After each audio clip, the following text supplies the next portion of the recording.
PTSD mixed with modern dating TikToks. So this one's going to be trauma based, like a lot of modern dating is. It's just funny. It's like the second that I get to feeling like I'm free and I feel cool, motherfuckers are like, you're not good. Okay, Dodger, or as everyone calls her, Doja Cat. Doja Cat, whatever. So obviously, clearly, Doja Cat has shaved her hair off, as well as her eyebrows for some reason. You know, she's going for that Sigourney Weaver Alien 3 look, you know? You're crazy, girl. But as she's just said, she's fine. There's no reason, there's no possible reason other than her own choice why she'd cut her hair. Now that's cute, that's nice, it's pretty. That is bullshit. Isn't it? It's something you could put a bow in. Well, considering she's got no hair, I mean, you can't really put a bow. Yeah, you get the point. It's nice, it's cute, it's pretty. However, from my own experience, ever since I was a boy, and I saw an auntie do this first, she went through a very heavy and traumatic divorce. Something I noticed, she cut her hair very, very short. Interesting, nothing. Then I noticed as I got older, women I knew, associates, friends, whatever. Certain women who went through traumatic breakups or something traumatic happened in their life, they'd cut their hair very short. You're not good. And over time with research, I found out, not in every case, aside from a woman just, styling her hair. We're not talking about just a styling of her hair. No, we're talking about the hair following a traumatic incident. So what happened in Miss Doja Cat's life to make her shave her hair and her eyebrows? Some would say, well, come on, she's industry, so whatever. No one cares. There's not enough evidence on this yet. Not enough, not yet. And not in every case, no. But yes, there is a correlation between women going through a traumatic event and then cutting their hair very, very short. Seek life elsewhere. Suck my dick. A sort of control, taking back control of something they had no control of. You're not good. You're not okay. But Okay. I'm chill, and I want you guys to not be, if you really have, love for me and you really are concerned about me, I do want you to know that this isn't like a cry for help. Okay, again, yeah, that's cute. This is the second video I've made on Doja Cat for a reason. The first one I made because I noticed something. She was getting bullied by her fans, but there's something going on here. Then she cut her hair. I'm like, yeah, I did see something. This was it. Something is going on in this woman's life. I'm just saying it's kind of obvious. Whatever it is, who knows? Some people don't even care. But I'm just making a point that for some men, they should understand whatever this woman's going through, this is not the time to date or want to even sleep with this woman. You're not good. You need to let her be, let her find herself before you ever consider finding her. I'm just saying, it's not, I could be completely off, but I'm just saying. Observations. This isn't like a cry for help or an issue of any sort. This is just me having no hair. That's cat. If you were born between 1983 and 1995, you are part of the Pluto and Scorpio generation.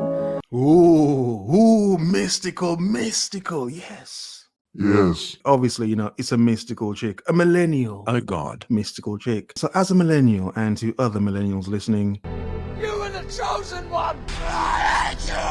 let's have a listen to why we're all sort of effed up. Should be fun. And I need you to listen very carefully. Currently, Okay. the South Node is in Scorpio and is going to or already has conjunct your own natal Pluto. Okay. So what does this mean? I don't know. Now is the time to remember your divine gifts. We are the Okay. generation that has the capability of overcoming psychological limitations due to trauma. Okay. Psychological limitations due to trauma. Okay. What? Okay, so I'll get her point. What? Being millennials, we've been traumatized to a degree, which I think, a lot of us know, but no one even cares about. They think we're just crazy. Yeah, that's probably true. Yeah, that's probably true as well. You're not good. But being a traumatized generation as millennials, and being currently, I think, probably the most influential generation apart from the X's at the moment, apart from the X's and some Z's. I have wondered myself if part of the reason the dating pool is so effed up is because a lot of the millennials are effed up. Damn. But I do wonder if a lot of the BS, a concentrated amount of it, is coming from the millennials. I do wonder, how much of an influence, a bad influence, have millennials been on dating? For the past few years, there has been a lot of trauma that has happened to us. Yeah. As our generation has come into adulthood, we are now tasked with rebuilding a crumbling society. Yeah, true. From the end of July onward throughout the winter, a lot of the world that we now know is going to massively transform. My question for you now is this. Are you really going to allow your destinies to be dictated by a giant douche or a turd sandwich? Oh my God. Or are we going to stop focusing on the apocalypse and start imagining our role in the revolution? It was said that you would destroy this thing, not join them. That is very nice. That is very nice. Powerful, Very well put together. However, a lot of millennials don't care. I think they're too selfish to care or give a damn. They're like, you know what, whatever. I'm just trying to buy a house. Bruh. So a lot of them don't want to go to work, even though everything's so expensive nowadays. And I do think that has impacted dating. In what way? I don't know. We'll see soon. More OnlyFans? I don't know. We'll see. How are you going to contribute to the new world? Nothing. Nothing! I'm joking. Do you have a vagina? I don't know. That's kind of my business. Do you? You don't need to be asking these questions. Yeah, that's a weird thing to ask. That's a random thing to ask. Do you have a vagina? If a man said that, that would be harassment. But this is two women. Two women confused if either of them were women. Do you have a vagina? I don't know. That's kind of my business. Do you? So yeah, that's why this woman is asking the woman holding the camera. Do you have a vagina? I don't know. That's kind of my business. Do you? You don't need to be asking these questions. Yeah, that's a weird thing to ask. You're the one asking me what gender I am. I didn't ever ask you that. You're asking my pronouns. I didn't ask that Do either. I look? Oh God.